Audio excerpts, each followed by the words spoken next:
몇 명이 모였을까요? 5명. 저까지 8명. 800명이 모였어. 800명. 8,000명? 8,000명입니다. 어제는 그렇게 되리라 믿습니다. 네. 한복을 받았죠. 이번 겨울은 예년과 다르게 아주 몹시도 추운 겨울인 것 같아요. 예전에 우리 시절이 생각이 납니다. 우리 어렸을 때 많이 추웠어요.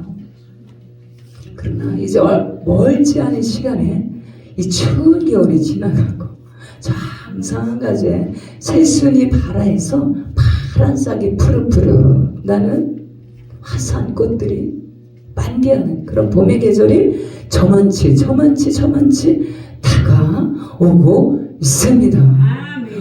이쪽에 딱 보니까 너무 부러워. 내 스타일이야. 와, 이런 데서 내가 살아야 되는데. 이래도 제가 시인이랍니다. 시인. 3시간만 딱 있으면 한 편이 나와요. 요새 감성이 좀 사라져서 예전과 같지는 않아요. 그렇더라고요. 아무튼 사시사철 여기 오면 다 했을 것 같아요. 너무 부러워요.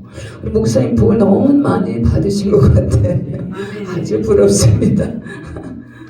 제가 도마 같은 의심 많은 사람이랍니다. 그래서 주님이 저에게 오래전에 친히 만나주실 때 거듭나게 해주시고 눈을 여서 보이시는데 보니까 세상 만물들이 그냥 되어진 것이 아니더라고요. 만물들이 그냥 되어진 것이 아니라 보니까 이 들에 있는 꽃들이 길가의 가로수들이 하나님을 찬양하고 있더라고요. 하다못해 이 돌 속에 있는 보랏빛의 키 작은 제비꽃까지도 하나님을 찬양하고 있는 것을 보여주셨어요. 이 금년 한 해가 밝았습니다. 근데 금년 한 해는 예년과 같은 다른 느낌이 드는 것 같아요. 그래서 예전에는 뭔지 몰라 해가 바뀌면요 그냥 희망이 뭔가 되어질 것 같아. 해가 빨리 바뀌어져야 될 것 같아. 송구영신을 빨리빨리 치러야 될 것 같아. 그러면서 우리가 기대 부풀어서 새해를 맞이했잖아요. 근데 금년 안에는 이게 웬일입니까? 그래서 세계 도처에서 나타나는 일들, 이런저런 일들로 험악하고 험난한 일들로 올해 새해는 이 영적인 맞이하는 이 새해를 맞이하는 영적인 느낌은 험난하고 험준한 그런 영양, 여파 때문인지 우리가 뭔지 몰라도 칙칙하고 답답하고 불투명한 그런 느낌으로 내 새해를 맞이한 것 같아요. 이렇게 앞날이 불투명하고 답답한 이런 새해를 맞이하게 될 때는 아주 흥황하는 곳이 있어요. 흥황해. 거기는 아주 흥황해. 어딜까? 무속인들이 바빠져요. 점쟁이들이 바빠져요. 그들은 더 신났죠. 그래서 올 한 해 정초가 됐으니까 이제 어디 가서 이제 어디 가면 이제 용한 무속인을 만날 수 있을까? 어디 가면은 점쟁이가 용하다 그러나? 그러면서 어디 가야 되나라고 많은 사람들이 고민을 할 것 같아요. 어디 가면은 올 한 해 운수 대통하게 될까? 어디 가면 무병장수한 어떻게 하면 그런 해결책을 받을 수가 있을까? 라고 어떻게 1년 내내 형통하게 우리가 아무 문제 없이 아주 잘 살아갈 수 있을까 하면서 자기가 토종 비교를 보고 또 스스로가 고안해서 만들어놓은 우상 앞에 절을 하고 거액의 물질을 준비해가지고 무당을 불러서 구슬하면서 한 해 평안을 빌기 위해서 저 산꼭대기 아주 높은 곳에 올라가면 더 아주 용한 것 같은데 그래서 높은 곳에 막 올라가죠. 그렇게 올라가서 빌고 있는 우리 인생들이 연약한 모습을 봅니다. 구약의 이스라엘 역사를 살펴보면 출애굽한 이스라엘 백성들이 파라오의 43년간이나 기나긴 속박에서 애굽 나라에서 그 나라 풍수, 애굽 나라 이방 우상을 섬겼던 그 나라 사상, 의식을 옛 구습 옛 모습 옛 사상을 온전히 벗어버리지 못한 채 솔로몬 시대 와서는 어떻게 했을까? 여호와의 성전을 수십 년에 걸쳐서 멋지게 건립을 하게 됐지만 솔로몬의 1,000명의 여인들이 섬겼던 그 이방신들을 섬겼던 그들을 위해서 산당에서 제사를 드리는 모습들을 살펴볼 수가 있습니다. 열왕기서 22장 말씀에 보면 산당은 패하지 아니하였으므로 아직도 산당에서 제사하였더라. 아직도 산당에서 분향하였더라. 산당을 패하지 아니하였으므로. 이 말씀에 주목해 보면 산당은 하나님께 제사하는 것이 아니고 우상 앞에 제사를 드리는 것으로 우상의 제단이라는 것을 살펴볼 수가 있죠. 산당을 패하지 아니함으로 백성들이 여호와께 제사하지 아니하고 은밀하게 산당에서 제사하였더라. 아직도 산당을 패하지 못함으로 아직도 우리 안에서 주님께서 원치 않는 우리 안에 산당이 무엇일까요? 열왕기서 10장 말씀에서는 솔로몬의 아들 르호보암 시대에 와서 보니까 르호보암 왕의 그 정책에 불만을 품었죠. 르호보암 왕에서 배반했습니다. 25절에 와서는 르호보암이 에브라임 산지에 세겜을 건축하고 거기서 살면서 또 거기서 나가서 분우엘을 건축하고 28절 말씀에 이에 계획하고 두 금송아지를 만들고 우리에게 말하길 너희가 다시는 예루살렘에 올라갈 것도 없더라. 이스라엘아 있는 너희를 애굽 땅에서 인도하여서 올린 너희 신들이라 하고 이때부터 본격적으로 여호와를 섬기는 자들과 금송아지를 섬기는 두 부류가 본격적으로 시작이 되었습니다. 그런 시대가 도래되었죠. 계속 이스라엘의 역사는 여호와를 섬기는 자들과 수많은 이방을 신을 섬기는 금송아지를 섬기는 영적인 싸움은 그 시대마다 여호와를 잘 섬기는 시대는 평온케 하시고 여호와를 떠나서 이방신을 섬기는 시대는 혼란함과 전쟁으로 이방 나라에 침입을 고통을 겪는 혼란하고 혼탁한 시대로 나라가 어렵고 힘든 곤경에 처해서 힘든 시절을 지냈던 것을 살펴볼 수가 있습니다. 지금 현재 중동 지방에서 발발하고 있는 심각한 전쟁 그 배후에는 심각한 영적인 싸움이 벌어지고 있다라는 사실입니다.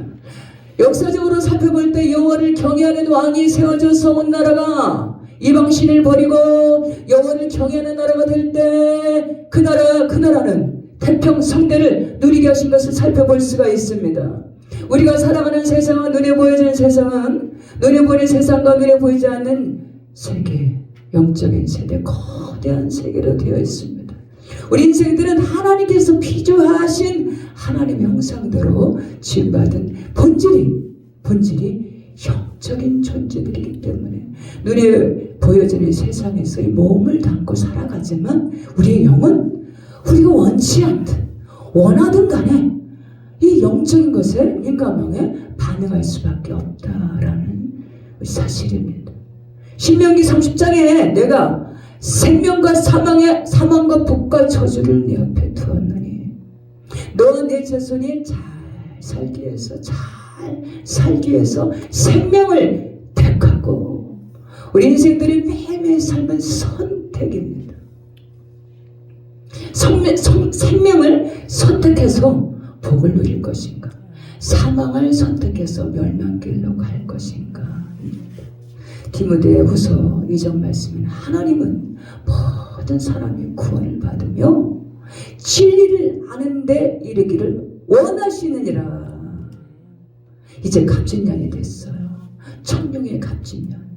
근데 청룡의 갑진년이 아니라 하나님께서 새롭게 하시는 갑진년이 되어서 모든 인류가 구원을 얻으며 생명을 택하고 풍성하고 평안한 삶을 누리며 저 참혹한 전쟁에 종식되고 세계 평화가 도래되고 남북 간의 평화가 도래되는 새 한 해가 되시기를 우리 모두가 소망하며 소원합니다. 아멘. 시편 144편 말씀에 여호와를 자기 백성으로 삼는 백성은 복이 있도다. 종교 개혁자 마르틴 루터는 그 당시 타락과 부패 속에서 하나님 말씀을 배제시키고 전통과 관습으로 관철시키며 발전된 로마 가톨릭 교회를 향해서 오직 믿음으로 오직 성령으로 강력한 슬로건을 가지고 신앙 개혁을 일으키게 되었습니다.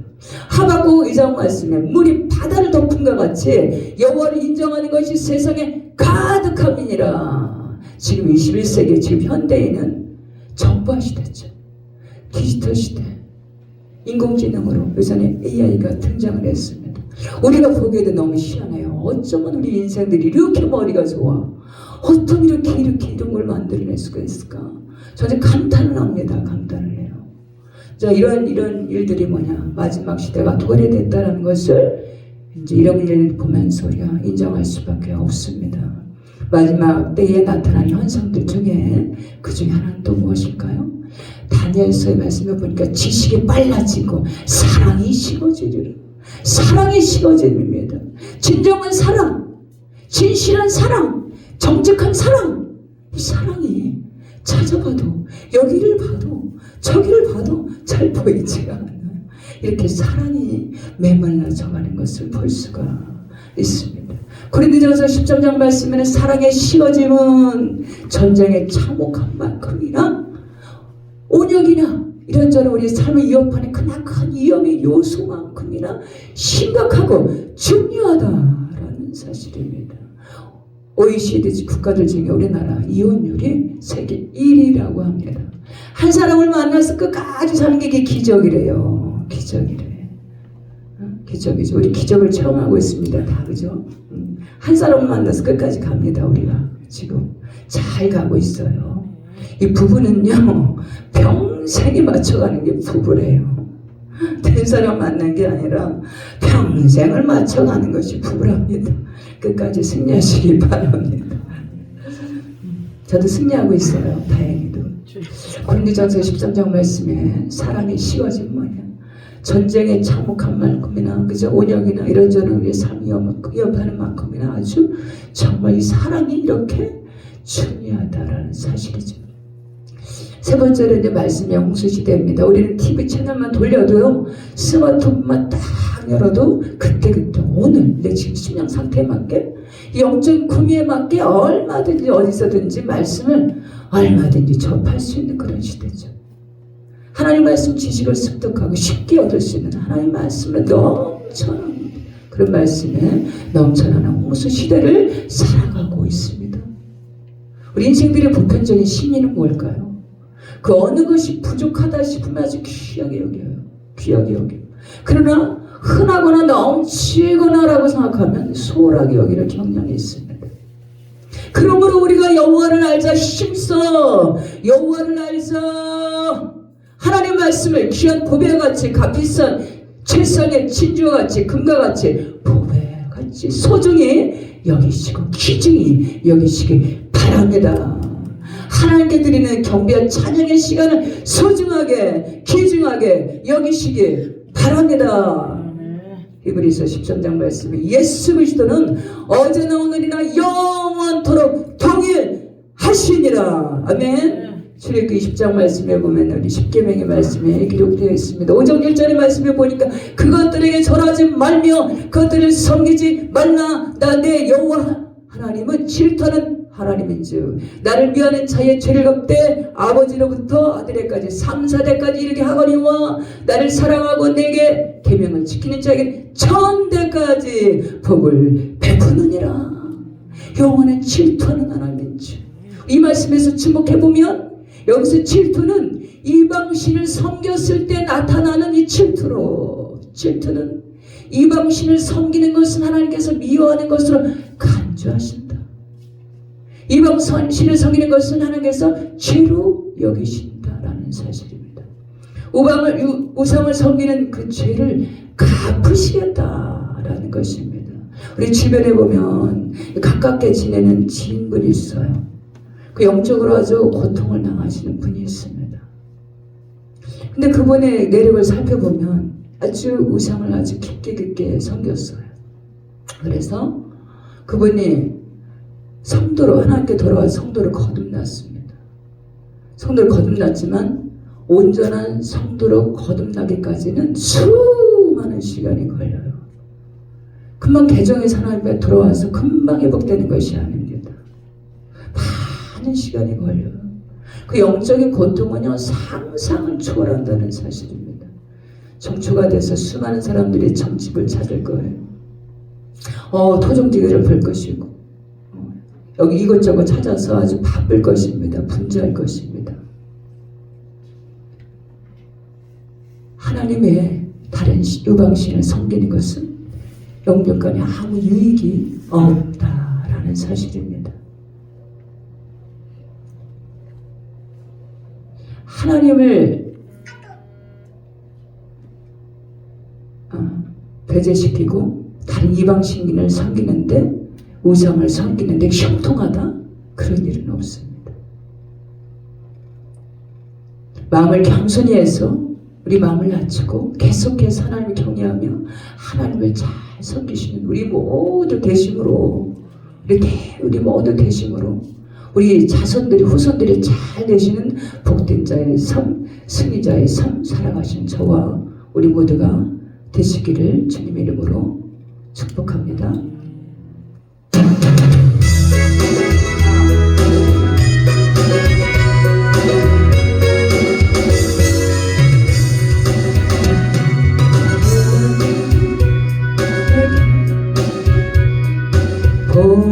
보여주시고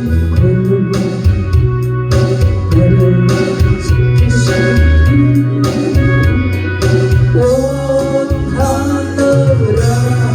아멘. 아멘. 이 번호가 아니네요. 고린도전서 10장 말씀에 무릇 이방신에게 제사하는 것은 귀신하게 하는 것이요 하나님께 제사하는 것은 아니니 나는 너희가 귀신과 교제하기를 원하지 아니하노라. 에베소서 2장 말씀에 그때 너희는 그 가운데서 행하여 이 세상 풍조를 따르고 공중의 권세 잡은 자를 따랐으니 곧 지금 불순종 아들 가운데서 역사하는 영이라. 지금 시대는 디지털 시대죠. 정보 시대. 언제든지 원하는 정보, 언제든지 원하는 지식을 얼마든지 공유할 수 있는 그런 지식의 풍요의 시대를 살아가고 있습니다. 그러나 세상의 그 넘쳐난 지식 가운데 가장 소중한 지식이 있는데 그것이 뭘까요? 그것은 바로 하나님을 힘써 아는 지식인 줄 믿습니다. 하나님 아는 지식이 왜 이렇게 중요할까? 하나님 아는 지식이 왜 이렇게 중요할까요? 하나님 아는 지식은 궁극적으로 우리 인생들을 구원에 이르게 하기 때문입니다. 하나님 아는 지식이 왜 중요하냐? 두 번째는 영원한 생명에 이르게 하기 때문입니다. 하나님 아는 지식이 왜 중요하냐? 그것은 의미 있고 가치 있는 삶으로, 열매 맺는 삶으로 이끄시기 때문입니다. 아멘. 할렐루야. 3절 말씀에 그러므로 우리가 여호와를 알자 힘써 여호와를 알자. 하나님 아는 지식은 구원과 직결되어 있기 때문에 그러므로 하나님이 힘써 알기를 구해야 되는 줄 믿습니다. 아멘. 됐다 섰다 이렇다는 것은 없습니다. 우리 신앙인들이 가장 중요한 것이 뭐냐? 됐어, 섰어, 이루었어. 이거 없어요.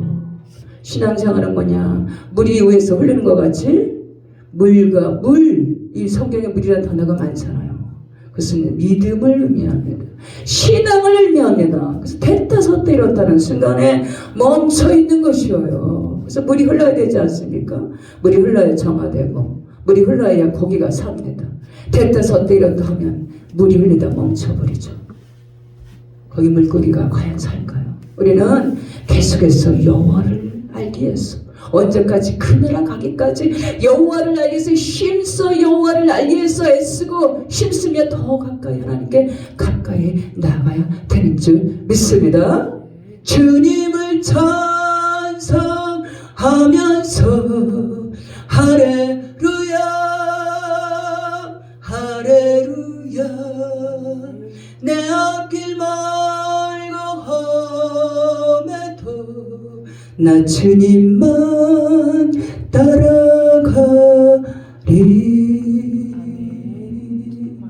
그 당시 호세아 시대 이스라엘 백성들은 하나님을 힘써 알지 못했습니다. 그래서 그들은 하나님을 믿지 않고 끊임없이 우상을 숭배하면서 거짓 신들을 찾고 거짓 선지자들을 신뢰한 것입니다. 하나님을 향한 신앙에서 믿음에서 벗어나서 죄악의 길을 걷게 된 것입니다. 하나님을 아는 지식이 없기 때문에 사사기 20장에 보니까 각기 자기 소견에 옳은 대로 행하였더라. 하나님을 아는 지식이 없으면 각기 자기 소견대로 옳은 대로 행한다라는 사실이죠.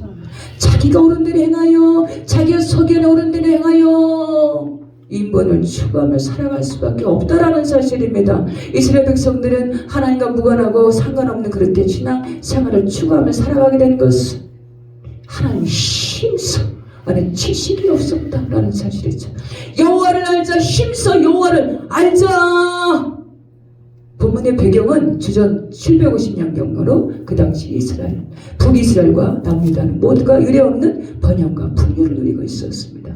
경제적으로, 정치적으로, 사회적으로나 물질적으로 모든 것은 부족함이 없는 풍요와 안정을 누리던 부흥의 시기로 모든 것이 풍요로웠던 그런 시대였어요. 어찌 보면 하나님을 잘 섬길 것 같아. 다 갖췄으니까. 어찌 보면 하나님을 잘 섬기고 그분을 바르게 알아가는데 최상의 최적기의 시대죠. 모든 것이 부족함이 없어. 그리고 부족함이 없는 부유의 시대였습니다.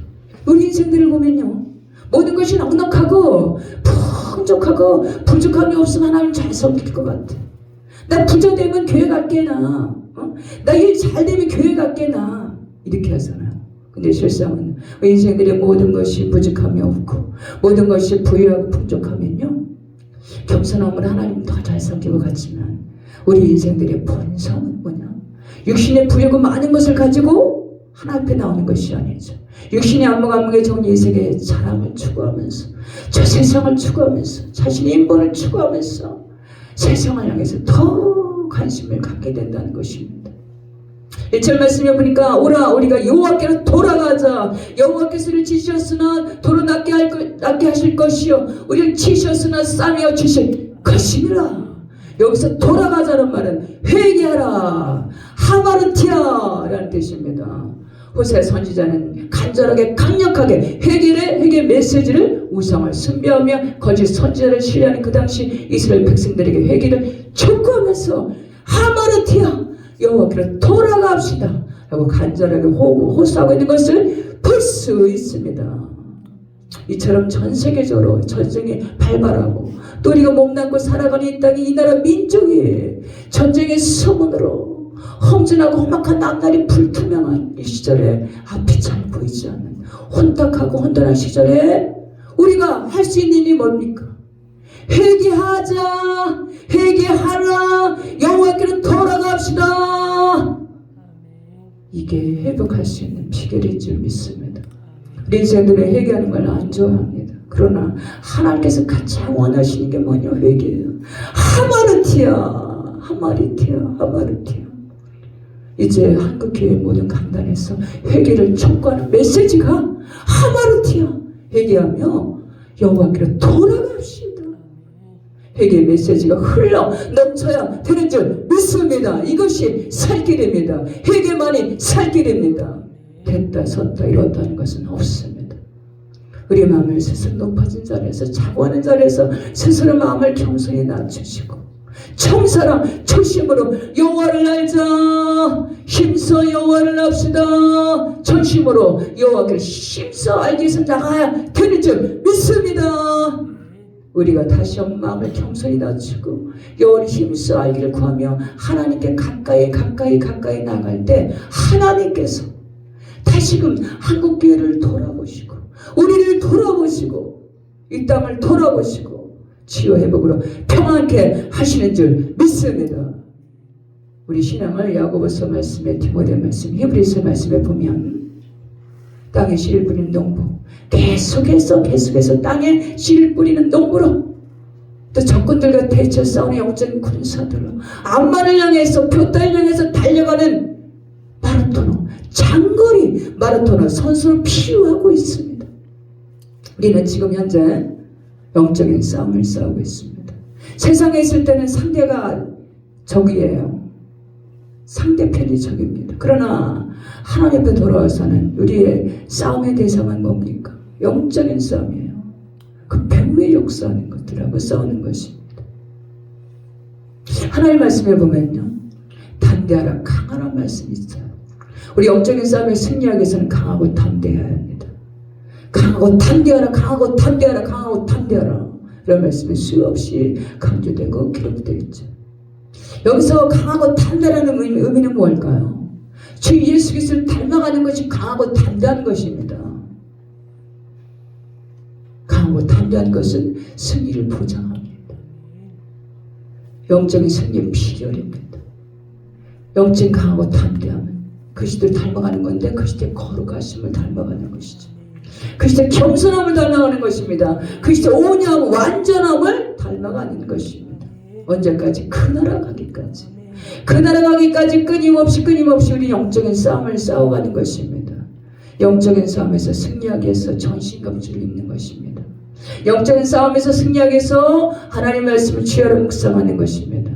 영적인 싸움에 싸움에서 모든 일을 사랑으로 행하는 것입니다. 영적인 싸움에서 승리하기 위해서 땅에 있는 것을 바라보는 것이 아니라 위의 것, 위에 계신 그리스도를 바라보는 것입니다. 주만 바라볼지라. 베드로전서 5장 말씀에 겸손한 자들이 은혜를 베푸시고 교만한 자들은 대적하신다. 우리 그리스도 닮아가 힘들 때, 힘쓸 때 성령께서 함께 하시죠. 은혜를 베푸시죠. 우리 배우의 성령께서 우리 함께 하시죠. 그러나 어느 순간에 나도 모르게 자고하고 마음이 높아져 있을 때, 그 자리에 머물러 있을 때 그 배후에 누가 있을까? 악한 마귀가 주둔하고 있다라는 사실입니다. 쉬지 말고 기도하라는 것은 뭡니까? 쉬지 말고 회개하라는 것입니다. 이 험악하고 험난한 시절에, 고난의 시절에 영적인 삶에 승리하는 자로 끊임없이 나갈 때, 영적인 승리로 나아갈 때마다 아픈 만큼 성숙해 하시고 이기는 자로, 승리하는 삶으로, 풍성하고 열매 맺는 삶으로 복되게 하시는 줄 믿습니다. 아멘. 이 말씀을 믿고 마치겠습니다. 다들 졸고 계셔요. 그래서 빨리 이제 맞춰야 되겠습니다. 안 졸아요. 안 졸아요? 눈 다 감고 계시는데? 눈알이 아파요. 본문 말씀 읽겠습니다. 그리고 마치겠습니다. 그러므로 우리가 여호와를 알자.